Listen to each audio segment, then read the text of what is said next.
기억이 하나도 안 나. 내가 왜 거기 있었는지.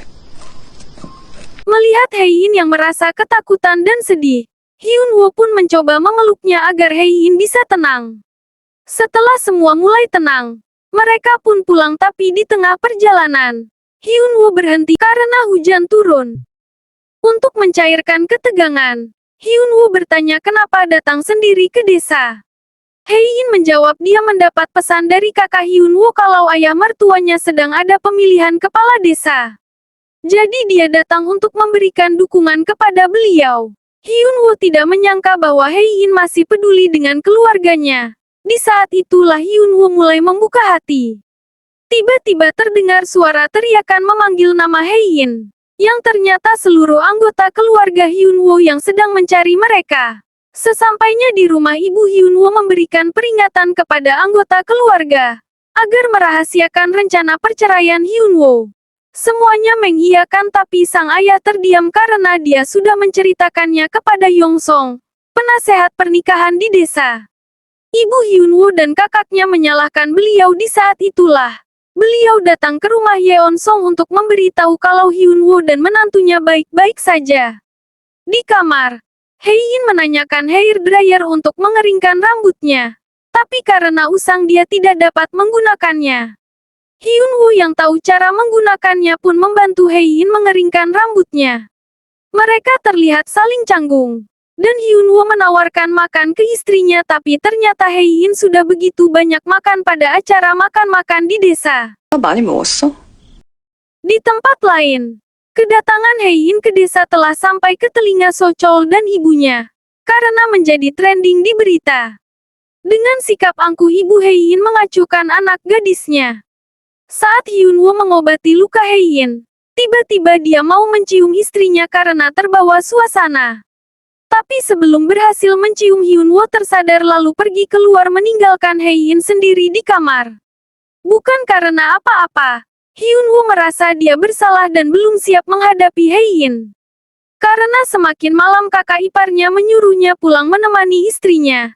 Tapi Hyunwoo yang masih belum siap mau pulang setelah Heiyin tidur.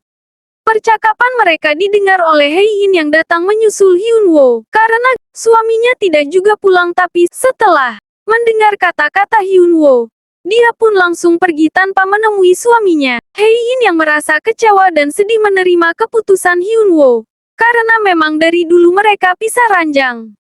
Flashback awal mula pisah ranjang.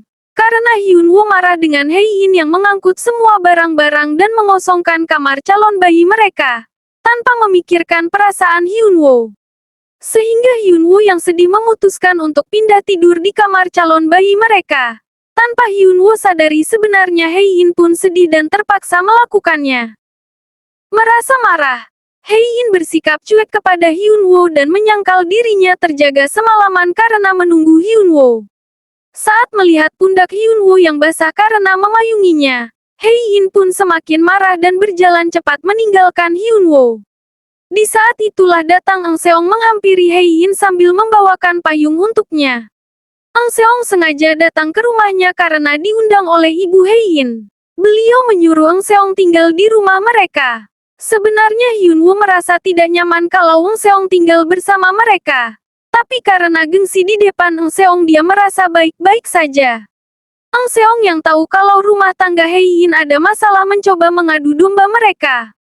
Dengan mengatakan kalau Hyunwoo tidak keberatan dirinya tinggal di rumah mereka. Heiyin yang masih marah menjadi semakin marah mendengar itu. Ang Seong sengaja memanfaatkan keadaan retaknya rumah tangga Heiyin demi mengusir Hyunwoo keluar dari rumah. Di saat mau makan malam Heiyin dan ibunya berdebat tentang kedatangannya ke desa. Merasa terganggu Heiyin pun meninggalkan mereka. 버리고 제가 날개 달고 헐헐 난다 그랬다는데. 아, 네. Saat di kantor, Suchoil berusaha meminta izin ke kakek Hong untuk menjalankan proyek resort bersama Ang Sung. Saat kakek menyetujui proyek Suchoil tiba-tiba, Hyunwoo memotong pembicaraan untuk menyarankan meninjau kembali. Karena membutuhkan perizinan pemerintah dan resiko yang muncul. Di tempat lain Boemja dan Seolhi sedang berdebat tentang menu makanan ketua Hong. Boemja meragukan makanan yang disiapkan oleh Sulhi, yang membuat mereka saling adu kekuatan. Boemja yang kalah tidak terima dan mengadukan perbuatan Sulhi ke ketua Hong, tapi semua itu percuma. Sang ayah tidak mempercayainya. Sedangkan pada saat Heiyin mau meeting tiba-tiba penyakitnya kambuh. Ang Song yang berada di sampingnya merasa penasaran dengan kesehatan Heiyin. Heiyin pun check up ke rumah sakit dan menanyakan tentang pengobatan sel imunnya. Tapi dokter menyuruhnya untuk menunda karena sel darah putih terlalu rendah. Mendengar itu Heiyin marah beranggapan dokter menyuruhnya untuk menyerah lalu pergi. Ternyata tanpa sengaja Boemja yang sedang di rumah sakit melihat Heiyin keluar dari ruang dokter tumor otak.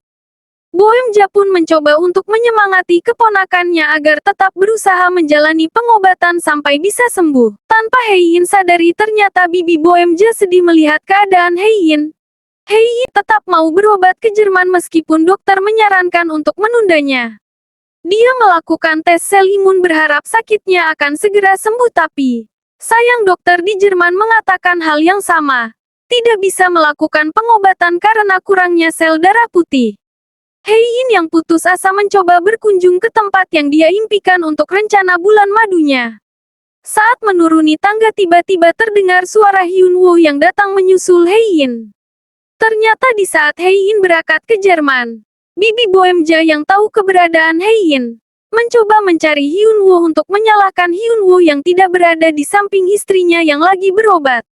Hyun Woo yang baru mengetahui terkejut dan langsung mengejar Heiyin di bandara, tapi semua terlambat. Hari-hari dilalui dengan pikiran kosong. Tiba-tiba Hyun Woo melihat video wawancara istrinya yang sebenarnya ingin meluangkan waktu dan berbulan madu. Secepat kilat dia pun terbang menyusul Heiyin. Di sana Hyun Woo mencurahkan isi hati kepada Heiyin yang membuat mereka saling menangis dan meluapkan kasih sayang satu sama lain. 혼자 있기 싫었다고.